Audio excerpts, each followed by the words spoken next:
backwards, huh? I don't know if you can see. I like the angle as amazing, period. Let me see. Yeah, you can see me. Okay, we came for some more TikToks. Even though I have like no views on my last one, I just want to make another one because I just like it. We're back to Miss Charlie D'Amelio. D'Amelio. I want y'all to keep in mind when you're hating on this 16-year-old girl, she gets millions of followers and millions of likes a day. You don't know how that makes her feel. I'm not saying it's a bad thing, but all of this stuff, like all these followers and stuff, comes with hate and all of that. And I'm not gonna lie, her fandom is toxic. Okay, it is toxic. Let's go on this. A lot of people have been talking about her commercial with Severia. I think that's his name. I think that's the name of the company or whatever. A lot of people have been talking about it, and this video has 3.3 million likes. Oop, I just exited that video. 3.3 million likes, 28.6 million views. So let's look in the comments.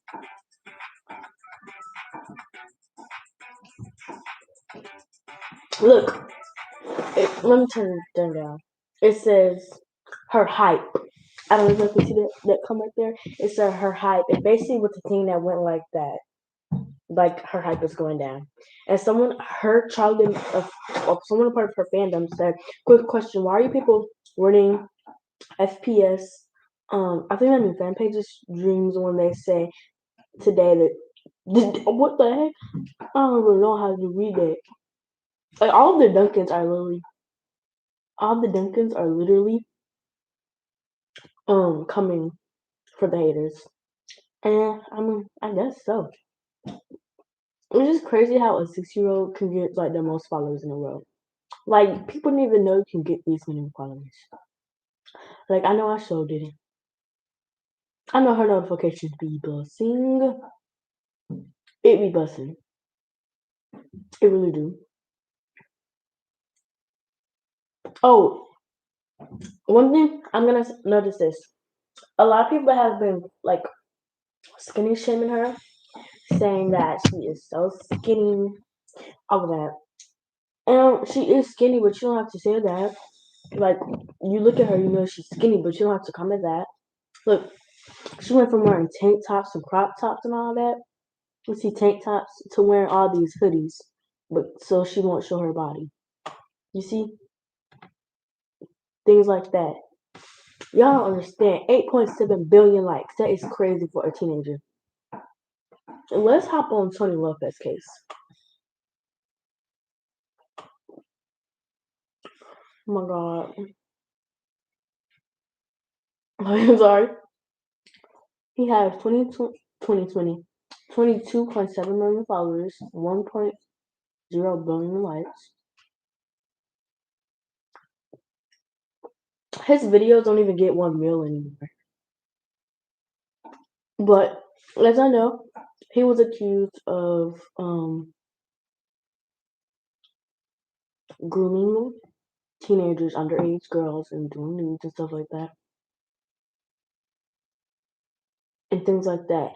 And I'm not gonna lie, she thinks Tony Lopez was cute, but like right now he is so horrible. He does so many, a lot of bad things. Like what the heck? Then we got Miss Andreas. Not even funny. I want to see if Hannah Stocking is following him or like if he's following Hannah Stocking. Christian Dennis. Christine. I don't know how to name. Dennis. They're following. They're following Tati.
What's up, y'all? I'm back, and I want to make not a new video. When I say that scared me, I was so sorry. That scared me so bad. I want to make a new video and come back because like I was so lazy about this. What I was doing. So we'll see. Oh Lord. My phone is tweaking. Okay, I'm back. I feel like I wasn't giving enough energy for y'all. So I'm coming back with some new news. Okay. And oop. This is icing, y'all. No homo. Okay. Okay, are y'all ready? We're finna spill some tea, sisters. So, I know y'all might have heard the rumors, the TikTok rumors. Dixie D'Amelio might be quitting TikTok forever. When you hear that, you just automatically think like clickbait. I don't know. This is what I think. If I see Dixie D'Amelio is quitting TikTok forever, I would be a little alarmed. Like, why are you quitting TikTok? And it seems that she has slowly been drafting away from TikTok. Like, she hasn't been posting more videos, or like she is not posting like a lot of videos like she used to, or like putting a lot of effort in them anymore. And I can understand because like you're getting older, you don't have time for that. Her sister, yeah, it's like the time her sister could be doing all that, but Dixie, like, how old is Dixie D'Amelio? Let me search that. Let me search that real quick. But yeah, she's getting older. Like it's time for like instead of doing social media, like regular teenagers or like regular people her age and having jobs. I think Dixie D'Amelio is ready to get out of that life or whatever, and like go make her some real money for like other than you know I don't know. Let me see how old Dixie D'Amelio how old Dixie D'Amelio is. She is 19 years old, and Charlie D'Amelio is 16 years old. Addison Rae, 20. Chase Hudson, 18.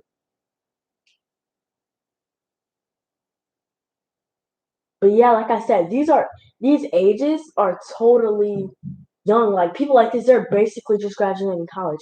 Like not, they're just basically graduating high school. All these like teenagers, like Avani, all of that. What you call it? They're in the influencer industry or whatever you want to call it. They don't go to prom. I don't even know if these children even go to school, which is could be crazy if their parents do this to make money. And I think Charlie has clearly said that her mom, Heidi D'Amelio and Mark D'Amelio, have told Charlie, or mostly Charlie, because Charlie has more fans, has told Charlie and Dixie to make a lot of videos so they can make a lot more money. Because like, every time you view it or put a hate comment or like it or whatever you do on their video, they're still getting money off it. It doesn't matter if it's negative or positive. So I just think, I don't know. It just seems a little weird how they do that. Like how they don't really stick up for their kid. I don't know if y'all remember that incident where what you call it? Everybody was doing the walk dance like from the top. It could drop that's a whip. This one, let me show you. I don't really know it. I don't think I forgot it. I'm gonna do the whole thing. They're like from the top, make it drop. That's a whip. Y'all know. If I don't do it weird. So everybody in the comments was like asking Charlie to do the dance because they knew she was gonna slay on it, which I think is true. And what you call it? Heidi posted on Twitter. Yeah, it was Twitter, definitely Twitter. I think Heidi posted on Twitter. Heidi has posted on Twitter that she will not let Charli D'Amelio do the WAP dance and post it or do it in front of her or whatever because she thinks it's inappropriate. But other people are telling Charlie to herself and herself and things like that, and she's not sticking up for her. I'm not saying like it's like a lot of haters and trolls out there, like millions and thousands, like and hundreds. I don't expect you to comment on each and one of them, but like the ones that stand out, you should really say, "Hey, stop coming for my kid like that. You're not doing that because it's just making you money." But it really isn't about money. Like, don't you have enough money again? Ever? Like, don't y'all already have enough money? Because if money is more important than death threats and things like that, well, I don't know how I want to live anymore. Because what these haters and trolls are saying to Charlie D'Amelio is unremarkable, and her parents really are not doing anything about it. It is just, I don't know, it just makes, I don't know if anybody ever thought about that. Maybe it's just me, but if that was me and my daughter has all this fame and all that, and then she's an influencer, famous influencer, like the biggest TikToker in the world in like TikTok's years, then you would know. Then I would be there. I would be there coming for those shows, telling them to stop coming for my daughter. I know it's not going to completely stop, but I'm telling you, if you do, you're going to report it and blog. I don't care about the money. I don't care about the followers. This is something that Charlie likes to do, but her parents are basically forcing her to do it so they can make money. When I don't know if they even have jobs, they're just living off their teenagers. But what if their teenagers are just like, oh, I don't want to do this anymore, mom. I'm like 32 years old, renegade, and then like Corvette. Like, no, they're not gonna do that. They need to grow up and they need to be like regular kids. What y'all think, Charlie D'Amelio walking out in public? You think there's gonna be fans rushing to her, and people rushing to her, and even haters? Like, if a regular teenager would happen, that was not just. I think Charlie and Dixie just want to be a regular teenager, but it's just not happening. You could see in the videos how her smile has been fading since she was like a little TikToker at like 1K or like 100K, and now she's up at a million followers. It could be a lot and can affect a child mentally and physically, you know? So it's just a lot. Um, I don't know. It's just really weird how they do that. Let me search something up. Sorry, y'all.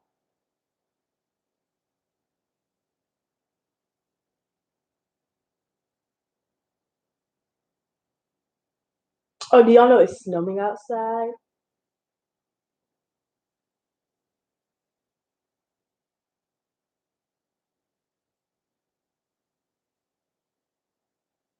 You must not know me, baby.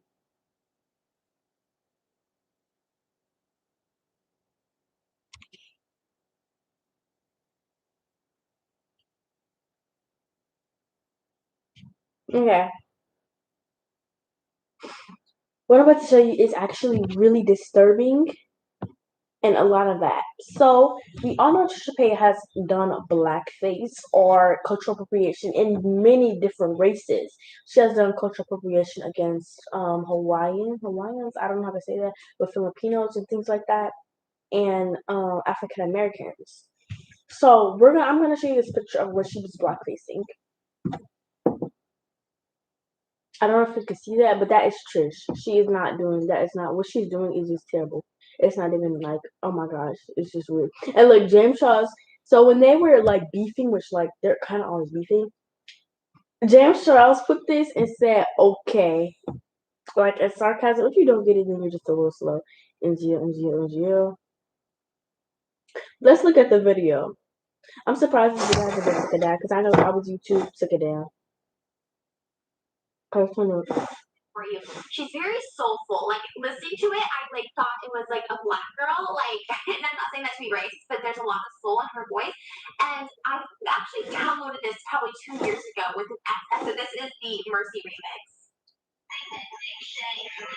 My own dog serve it like a milkshake. All you niggas want some lick cake. If you eat ass and anything and don't give any breaks. So yeah, we're gonna have to go with NWA. Clearly, that was Trisha Paytas saying the N word. I wasn't even expecting that. She literally said the N word. It's not like she was like, mm. She literally said it and heard it in her voice. Let me replay it again because I really am shocked. I knew everybody was saying that she said the N word, but I don't like to go off what everybody say because every news everybody say is not true. Okay, so and I actually downloaded this probably 2 years ago with an accent. So this is the Mercy remix. My home girl serve it like a milkshake. All you niggas want some lick cake. If you eat ass and anything and don't give any breaks. okay, let's listen to the whole thing because like what that was, it was really alarming. Yeah, we're gonna have to go with NWA, and that's how we'll close this off.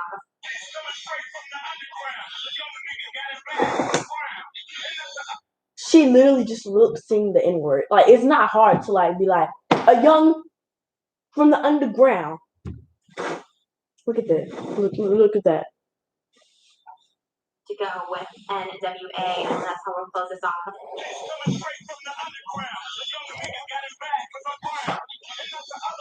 go with NWA, and that's how we'll close this off.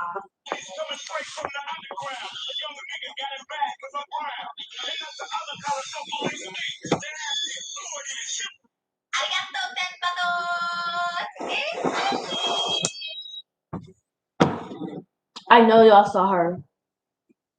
What she is doing is disgusting. It's rude. It's disrespectful. From what all the African Americans and Africans have come from today, for her to be able to say that word like it was just another word, like another day, it's just really disgusting to me. She has done way too much. Like I said in the last live stream, she has done way too much for me. She does things every other day to get your attention. Like all Charlie got to do is do a renegade, get like $1 million a day. But like you got to do multiple things, like hate on 16-year-olds, do all types of things like that just to get some money because no one likes you, Miss Girl. Let's look at this. Look, just look at that.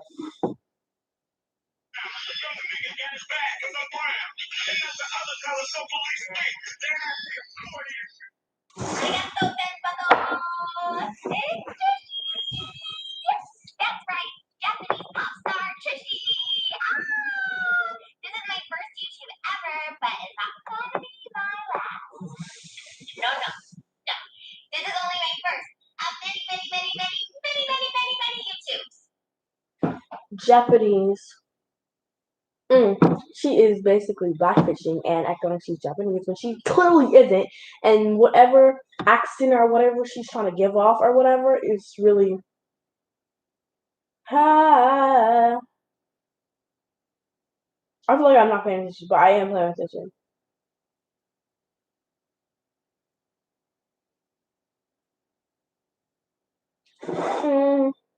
Baby, last time calling me crazy.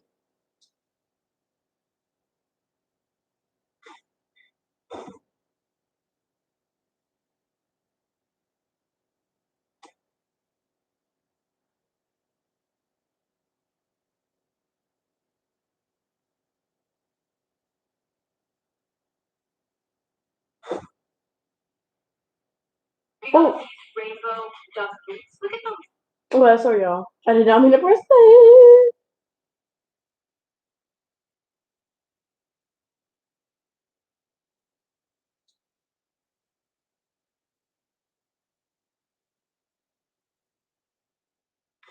Okay. We are going to talk about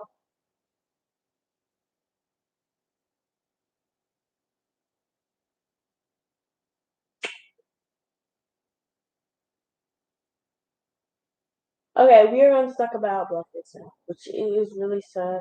So if you don't know the origins of blackface, well, if you don't know what blackface is, I'm gonna tell you what blackface is. I don't even want to talk about this, but I know it has to be talked about. I know it has to be coming off the curtains. Blackface is basically when a white person or a person that is not black covers herself in darker foundation to appear black, or maybe quote unquote does the black stereotype of black people, which is not true. And if you don't know the black stereotype of people, which is not true at all, not all black people act like that. I'm not saying all people don't act like that. All black people don't. Some people do, but not all black people act like that. Look, we got we got VP Kamala Harris. She does not act like that. You don't see her up there. She might do an occasional one day, but it's not how she acts. It's not how you should stereotype her, put her in her group like that. So I'm gonna see what blackface is. So they basically put foundation or something black on their face to make them appear darker or make them look black, quote unquote, which is really disgusting. And then black people, we African Americans, I should say, have bigger lips, like big lips. And they like outline their lips to make their lips look big and things like that. Like it's just really disgusting. So the origins this is what kind of like clowns, like the ones that be like rinkety dinkety rinkety dinkety rinkety dinkety rinkety. So clowns, right? You know how you can get a good old laugh out of them or whatever. They did have clowns back in the day, but this is what they used to more funny. This is back in the racist days. It is still racist today, but this is like back like kind of like a little bit before slavery, I would say. Yeah. not before, like after slavery, like maybe like a couple of years after slavery, or maybe like a decade or whatever after slavery. So white people would dress up. They would paint each other black. Oh my gosh, my hair. They would paint each other black. The color black, they would use like different face paints and things like that. And they would be all ratchet. And they would just act like the stereotype of black person or give the black person the stereotype. And everyone would just, and everyone thought it was okay with it. So we have a lot of celebrities, not a lot, like quite a few celebrities who have done blackface. Really shocking that they would do that. So first we have Jimmy Fallon, who has done blackface. Let me show you the picture or whatever.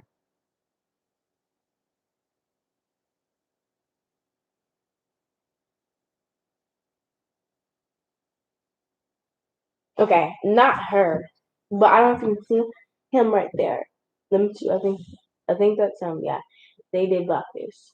Yeah, see, they did blackface. He did blackface, which is really disappointing. Let's listen to his apology for blackface.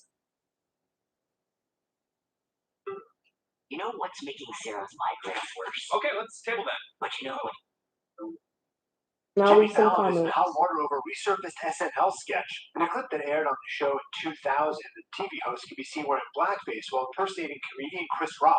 Fallon acted alongside Daryl Hammond, who plays Regis Philbin in the sketch. The video has caused a major uproar on Twitter, sending hashtag Jimmy Fallon is over party trending on the site. Many users have commented that Jimmy's portrayal is racist and are calling for the TV host to be canceled. Fallon responded to the backlash on Twitter, saying that he made a terrible decision to do an impersonation of Chris Rock while in blackface. He goes on to write, "There's no excuse for this. I am very sorry for making this unquestionably offensive decision, and thank all of you for holding me accountable." This isn't the first time the topic of blackface has caused issues for TV hosts in recent years. As you might remember, in 2018, host Megyn Kelly was under similar fire after making comments about the appropriateness for white people to wear blackface on Halloween. Kelly later apologized and reached an exit agreement in 2019. He and NBC are both part of the NBC Universal family. Yeah, that was it. Let's look at some of these comments. First one is I support. The first one says I support you, Jimmy.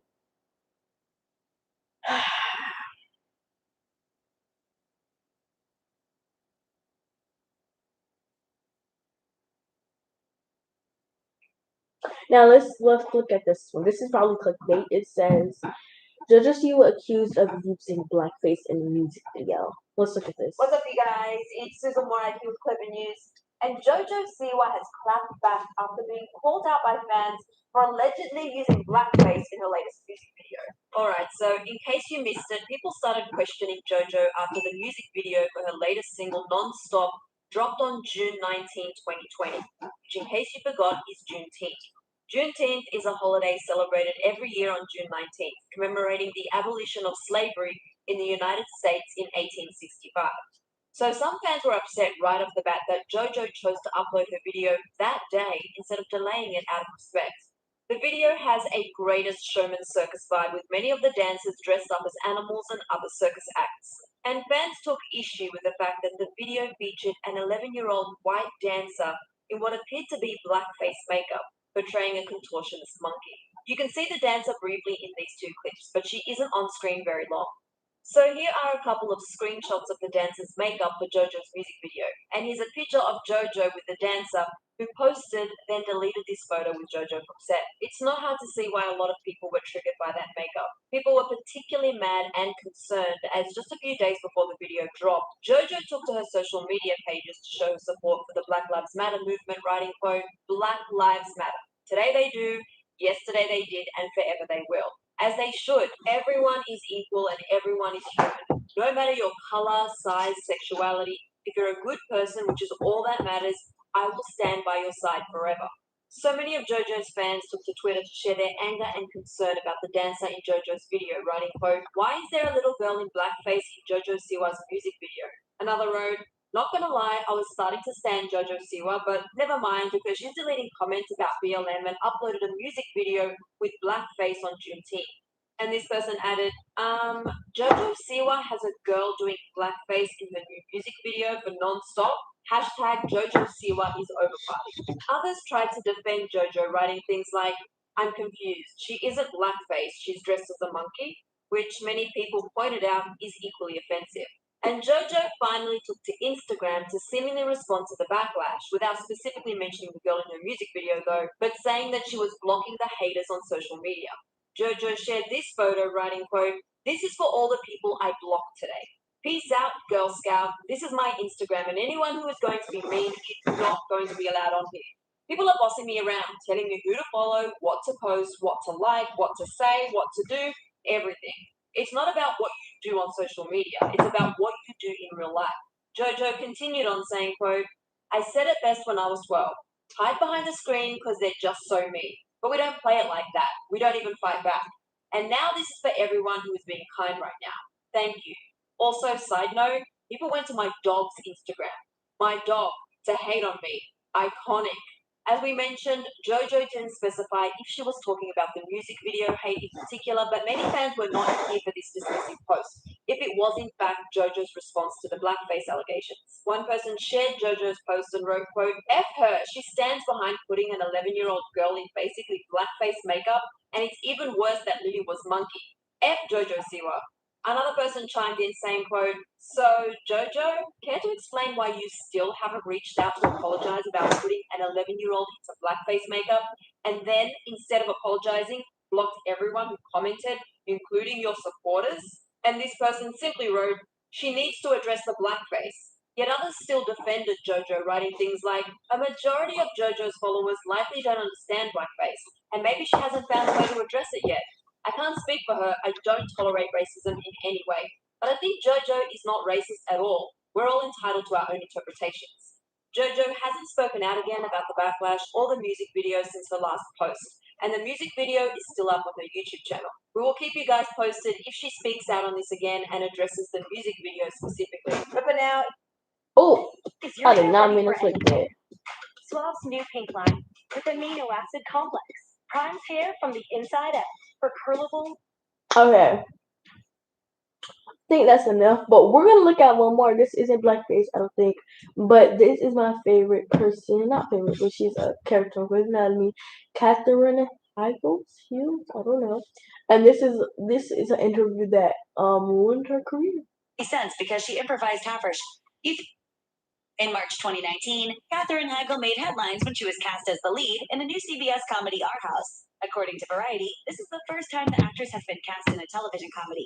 But more than 10 years ago, Heigl actually made many, many more headlines because of her comments about her role in a big screen comedy. Comments that, at the time, seemed like they'd ruined her career overnight. She was riding high back in 2007. The former Grey's Anatomy star not only won an Emmy Award for Best Supporting Actress in a Drama Series that year, she also began transitioning over to the big screen with her successful starring turn in Judd Apatow's Knocked Up, opposite Seth Rogen. Unfortunately, this movie star in the making's rise to the top quickly unraveled following an infamously ill-fated interview with Vanity Fair the following January. In a move that still has us scratching our heads, Heigl openly trashed her own work in the coveted cover story, Catherine saying, Heigl. it was a little sexist. It paints the women as shrews, as humorless and uptight, and it paints the men as lovable, goofy, fun-loving guys. It exaggerated the characters, and I had a hard time with it on some days. Why is she being such a killjoy? Why is this how you're portraying women? 98% of the time, it was an amazing experience, but it was hard for me to love the movie.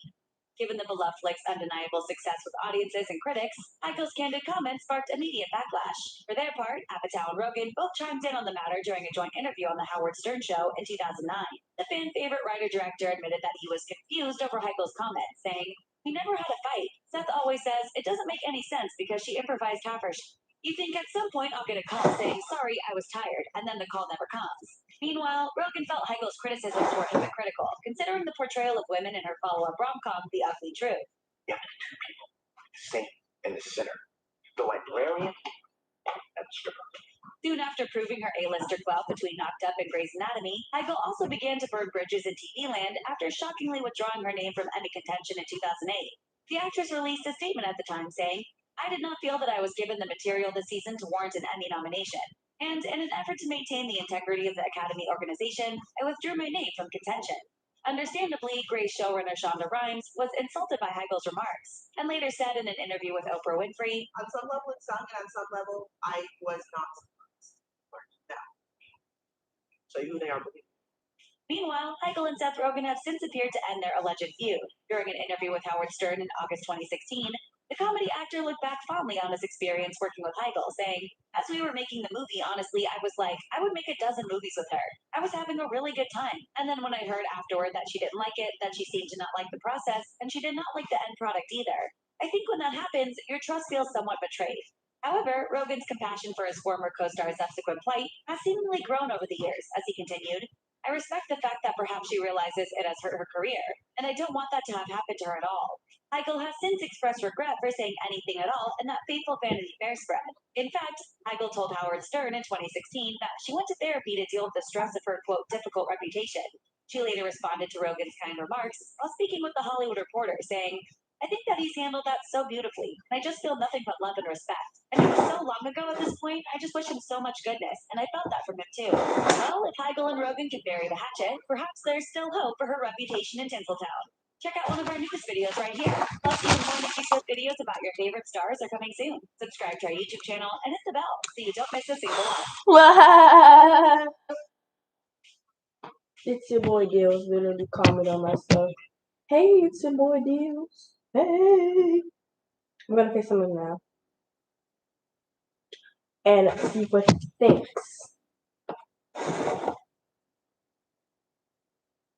He probably don't answer. He'd be like, "Awa, awa. It's your boy, awa, awa." Okay.